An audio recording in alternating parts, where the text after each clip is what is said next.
Test.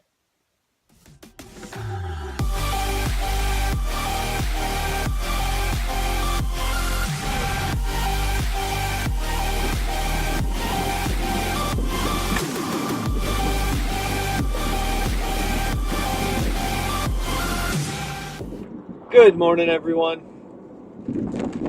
Just making my trek across part of the state this morning on the last day before I go on my trip, or at least start my trip.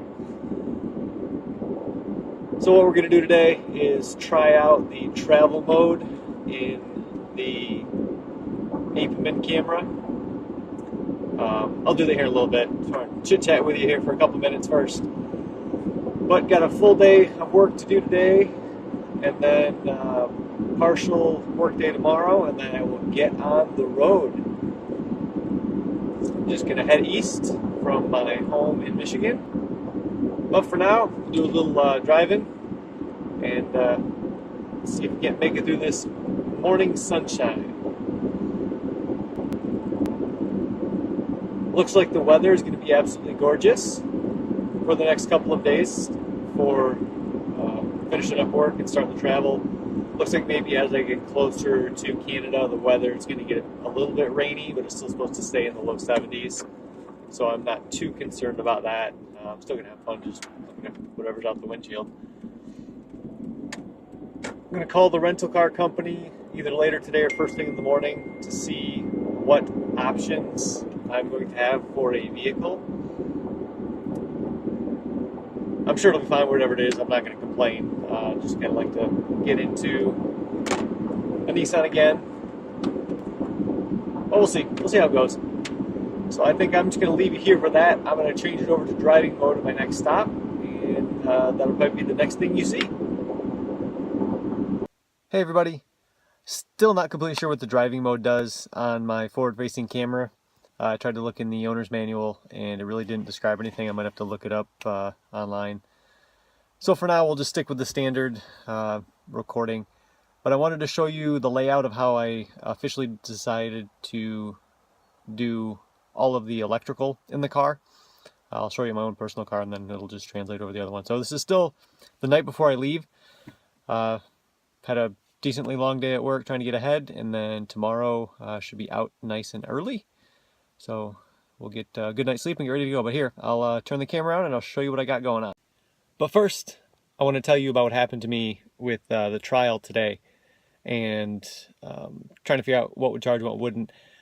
My personal facing camera, the Windows phone, seemed to not charge right. It kept like charging and stopped charging, and then it just kept going back and forth. And I thought the charge port seemed to be pretty loose, so I thought that was the problem. And was having some other issues though too. Got about most of the way through the day, and I started like messing with things.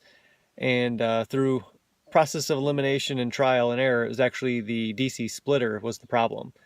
It's just a cheap plastic junk one anyway. So after thinking I was going to have to replace the Windows phone and spend another $50 or whatever, finally narrowed it down to where it's just the splitter. So now we got everything fixed, and I should be able to go forward with the plan I had originally, which is very good because I don't feel like spending any money on that and that sort of stuff anyway.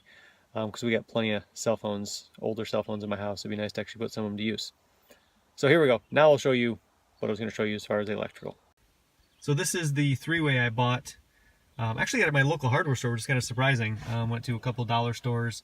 Didn't make it any big box stores, but this was reasonably priced. It's single in. It'll handle up to 8 amps. It actually has buttons that you can turn each one on and off, and that will that'll make it to where if you have a high drawing device, you can turn that one off and turn the other two on, and vice versa. So that's going to be convenient. Not that I have any high draw devices yet. So what I did is one is dedicated completely to the GPS. One is to the Android or Windows phone charger that's plugged into the Windows phone. The GPS won't be like that. I'm actually have it stuck to the dash. That's just resting there. That's why it's all crooked. And then the third one actually goes to the USB splitter. And each one of these USBs and these two only do about an amp or less. I think the GPS is actually the most, and that's just a whole amp. The cell phone charger and the other two USBs are an amp or less. I think one of them's like 750 milliamps.